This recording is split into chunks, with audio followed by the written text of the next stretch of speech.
자, 사실 트럼프 대통령이 글로벌 관세 전쟁을 시작하면서 가장 잡고 싶은 나라, 한국이 아니라 중국이겠죠.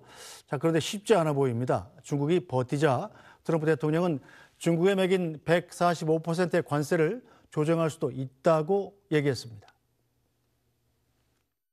How soon do you want to bring the tariffs on Chinese goods down? Well, it depends on them. If we don't have a deal with a company or a country, we're going to set the tariff. We just set the tariff. It's something that we think that will happen, I'd say, over the next couple of weeks. What do you say? I think so. Over the next 2-3 weeks. We'll be setting the number. For and China. We're going to pick. But we're dealing with a lot of countries right now, and could be with China, but maybe we'll make a special, a deal, and we'll see what it will be. Right now it's 145%. That's very high. 네, 트럼프 대통령은 이렇게 말했고 베센트 재무장관은 중국 측과 직접 매일 협상하고 있다 이렇게 얘기했는데 중국은 사실이 아니다 이렇게 맞받았습니다. 这些都是假消息。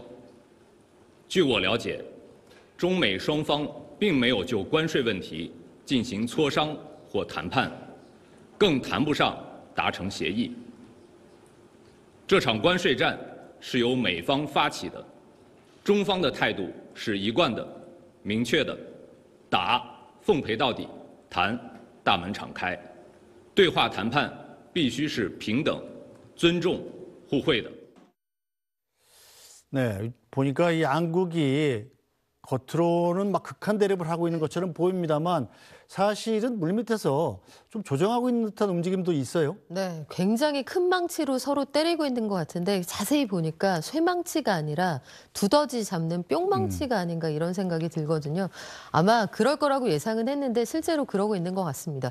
트럼프 대통령 입장에서는 지금 뭔가 단기에 성과를 내는 걸 보여주고 싶고 굴복하는 걸 특히 미국인들에게 보여주고 싶을 텐데 중국이 협상장에 통 나올 생각을 안 하는 것처럼 보이죠.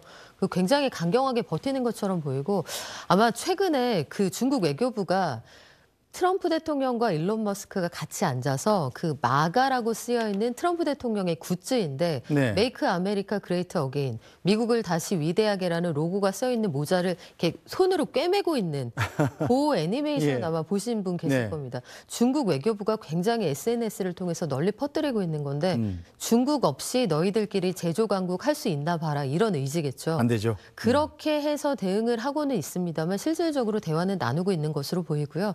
양쪽 다 아쉽기 때문이죠.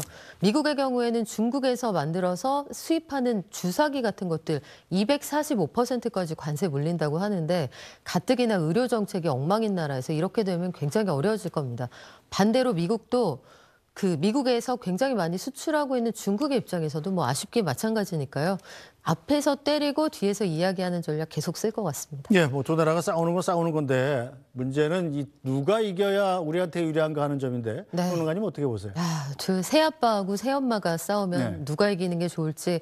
근데 양쪽 다 점잖지 않기는 마찬가지고 네. 경로에서 벗어나기는 마찬가지입니다. 과거에는 주로 중국이 황당한 주장을 하면 미국이 좀 점잖아 보였는데 지금은 뭐 막상막하고요. 그렇다고 해서 우리가 중국을 너무 믿기에는 중국에서 최근에 우리나라를 향해 했던 얘기는 우리가 미국과 싸우는 덕분에 너희들이 90일 관세 유예를 얻어냈다 이런 기적의 논리를 또 이야기하더라고요. 우리 입장은 한결같이 불가은 불가원이 아닐까 싶습니다. 자, 그런데 진짜 걱정은 미국발 관세 추격이 오기도 전에 우리 경제가 지금 위기를 맞고 있다는 거지 않습니까? 지난 1분기 경제 성장률이 마이너스로 돌아섰어요? 네, 그렇습니다. 마이너스 0.2%인데 당초에 한국은행이 예상했던 건 0.2%입니다. 그러니까 0.4%포인트나 예상 밖으로 굉장히 나쁜 성적을 보였다는 건데요. 저 성장률이 고꾸라지는 저 그래픽을 보시면 마이너스 0.2까지 내려갔다가 0.1로 간신히 올라왔습니다만 네. 0.1, 0.1 다시 0.2까지 빠졌습니다. 이게 과거에 우리가 큰 대외 충격을 받았던 때에도 없었던 그래프이기 때문에 상당히 저성장에 대한 걱정이 큰 상황입니다. 네, 아무튼 우리 경제 살리기 위한 특단의 대책이 필요해 보입니다. 오늘 말씀 여기까지 듣죠. 박연미 평론가님 말씀 잘 들었습니다. 네, 뉴스 브리핑은 오늘 여기서 모두 마치겠습니다. 주말 편안히 보내시고 저희는 다음 주에 다시 찾아뵙겠습니다. 고맙습니다.